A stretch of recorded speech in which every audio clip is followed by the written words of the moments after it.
Al fin llegó el congresista, iba a decir, el doctor Javier Vallarriestra, abogado del señor Adolfo Olaechea Cauas. Muchas gracias por llegar.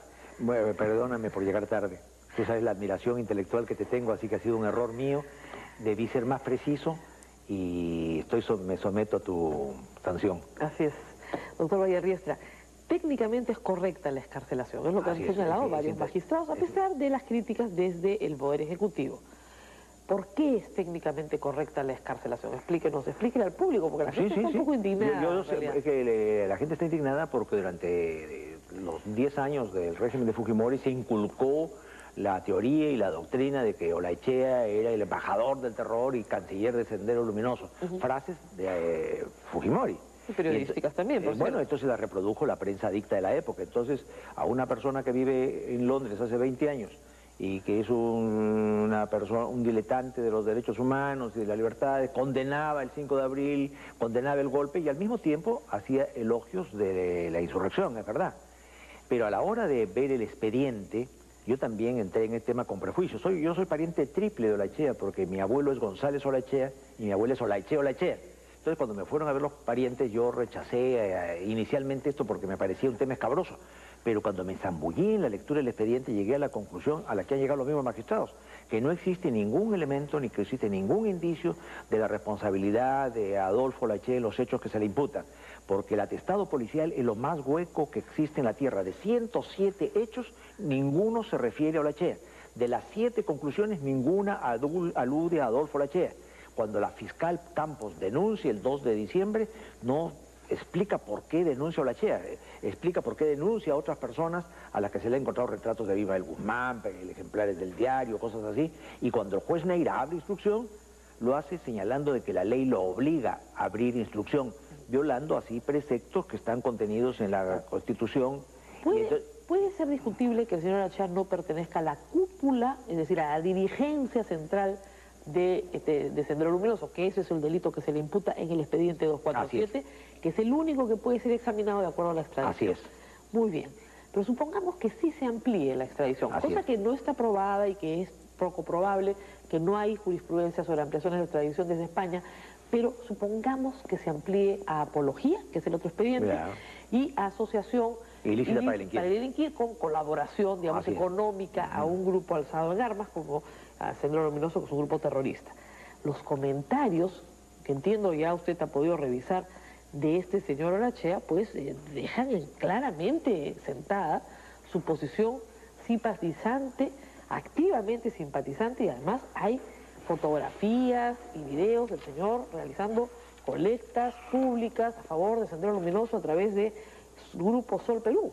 Creó una institución, además, para recolectar plata. En primer lugar, es difícil que España amplíe la extradición. Está tramitada, el Perú la ha solicitado por la vía diplomática, ha llegado al Consejo de Ministros, el Consejo de Ministros español ha ordenado que pase esto al Poder Judicial, un fiscal ha admitido a trámite el proceso, no se ha pronunciado sobre el fondo, el juez del Olmo, que es el juez titular del caso, lo ha enviado a la sala penal. Pero se han cometido ahí varias infracciones, porque España ha dicho, escúchese a Olaechea, y Olaechea no ha sido citado en buena y debida forma. No se le ha citado con sus letrados y él ha rehuido la comparecencia, razón por la cual yo he dicho, a mí se me ha citado en un domicilio que no es el mío, yo no soy el abogado en ese expediente, pero me declaro opuesto a la extradición. Y le he enviado al juez del Olmo una serie de documentos. ¿Por qué se declara opuesto a la extradición? Por una razón muy clara, porque hay... si su defendido es inocente... No. Pues es que tengo derecho a oponerme o no. Sí, por pero supuesto. las razones por las que me opongo, quieres escucharla primero.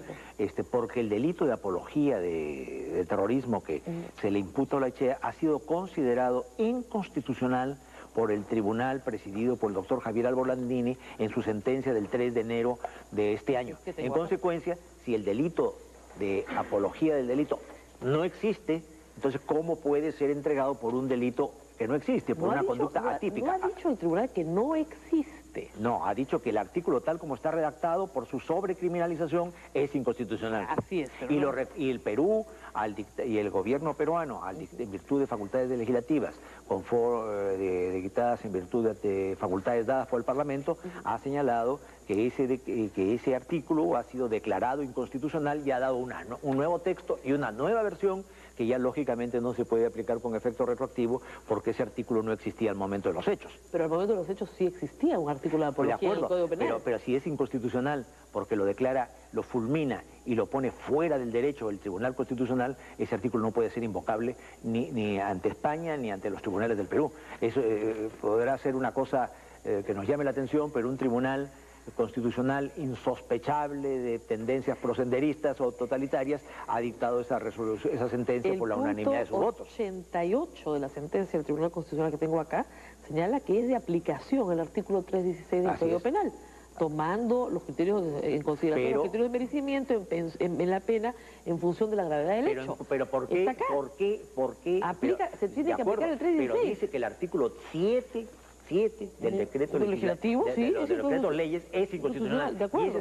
Y ese es el artículo en cuya virtud, se procesó. El 316 del Código Penal queda obviamente subsistente. De acuerdo, pero ese artículo 316 en su versión anterior a los decretos leyes de Fujimori no tenía ese contenido ni describía esa conducta.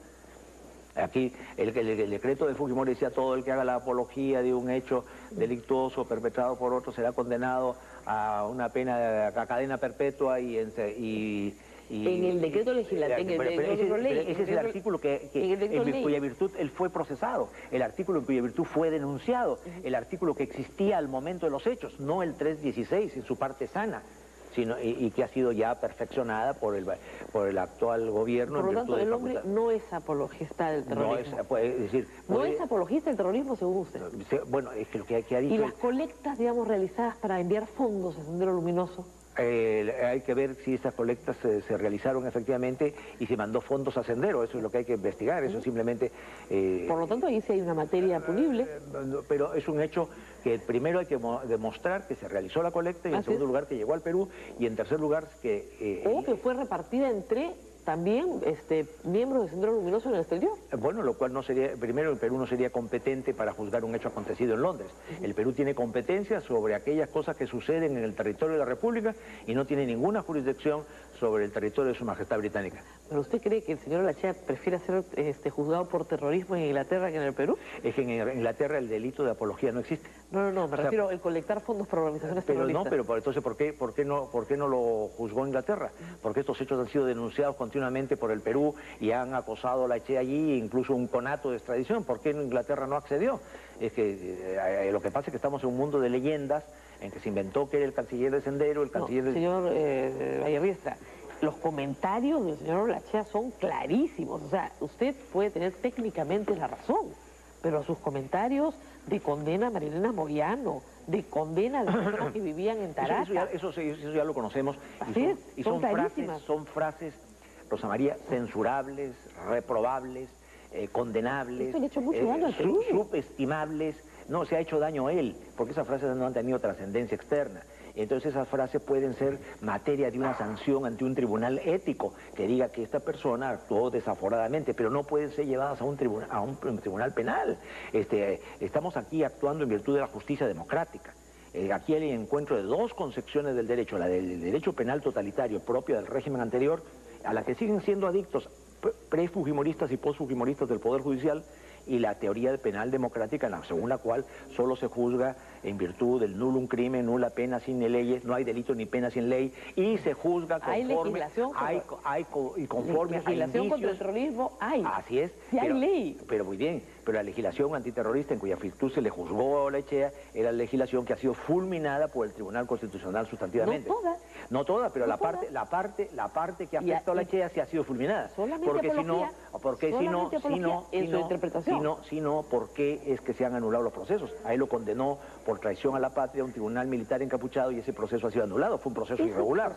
O sea que, en segundo lugar, se le abrió instrucción por artículos, el 1, el 2, el 3, el 4 y el 5 de la ley 25475. Que ha sido declarado inconstitucional. Ha sido declarado inconstitucional. Pero no significa que la gente ha salido libre, porque esas normas han sido inconstitucionales. No, han sido sometidos a un nuevo proceso, pero por lo tanto él ha sido víctima durante años de un proceso irregular.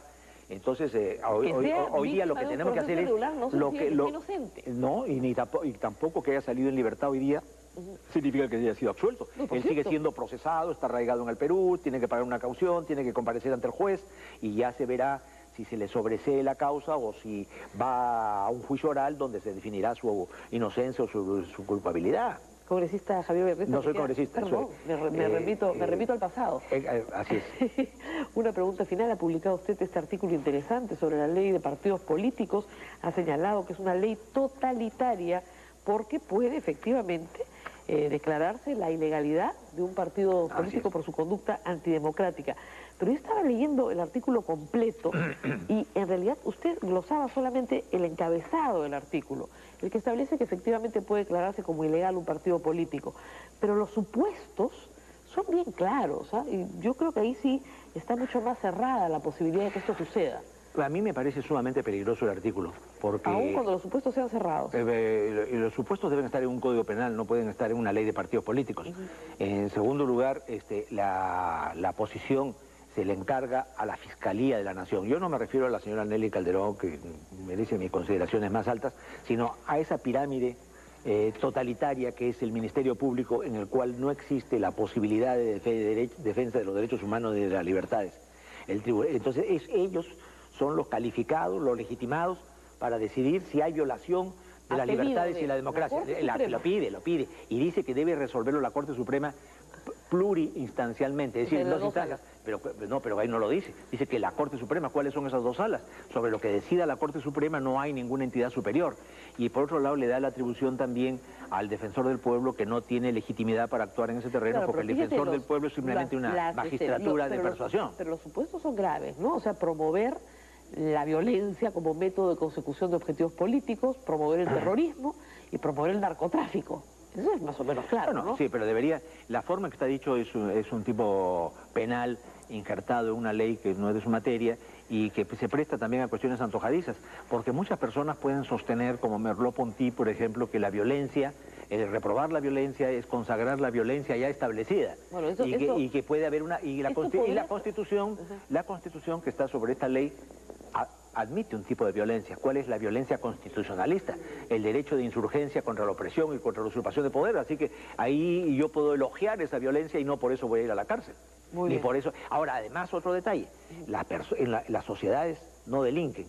Los partidos políticos no delinquen sus miembros, sus líderes. Ellos son, si hacen estos hechos, los que deben ir a la cárcel, no la organización. Este fue el pecado mortal que tuvo la persecución del aprismo desde 1992, en que por ser supuestamente un partido de organización internacional, sus líderes fueron perseguidos. Con ese momento, doctor, el Partido Comunista Sendero Luminoso no es una organización que va a ser proscrita. No, es que primero no está inscrito en ningún registro. Ni lo va a estar. Ni lo va a estar nunca. En cambio, aquí estamos hablando de partidos que estando inscritos en el registro electoral, resulta que la fiscal de la Nación le dice a los jueces de disciplina que proscriban al partido, que cierren sus locales y que desafueren a sus parlamentarios. Y eso no es democrático. Aquí hemos estado perdiendo el tiempo en el asunto de si se financian o no se financian los partidos, de si los movimientos regionales pueden ser partidos, pero no hemos ido a la clave de ese problema que tiene una puntería muy clara en estos momentos de agitación del Perú y de América Latina contra movimientos que pueden sostener esas tesis revolucionarias. Y yo puedo creer en la revolución. Yo y no por eso se me va a desaforar ni poner al margen de la ley ni poner en la cárcel. Muy bien, doctor Vallarriesa, muchísimas gracias por estar con nosotros. Pero te repito mi perdón por haber llegado tarde. Tú sabes que yo tengo vocación por venir acá, admiro tu inteligencia. Y si llegué temporáneamente fue por una fuerza mayor. Por una fuerza mayor. Muy bien, doctor Vallarriesa, muchas gracias nuevamente por estar con nosotros. Amigos, no se vayan, en realidad continúen en sintonía porque está la doctora Marta Hildebrand con los amigos de Boca Ancha. Y ustedes han estado escuchando seguramente un ruido, ya en cualquier momento comienza el programa. Nos vemos.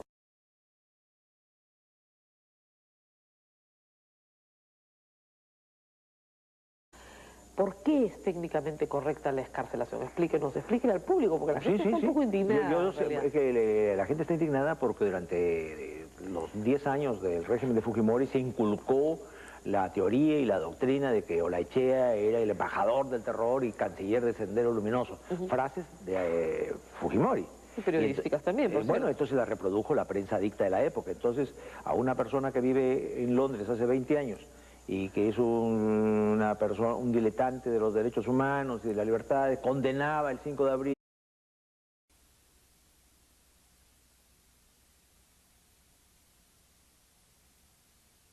amigos, al fin llegó el congresista, iba a decir, el doctor Javier Vallarriestra, abogado del señor Adolfo Horachea Caguas. Muchas gracias por llegar. Bueno, perdóname por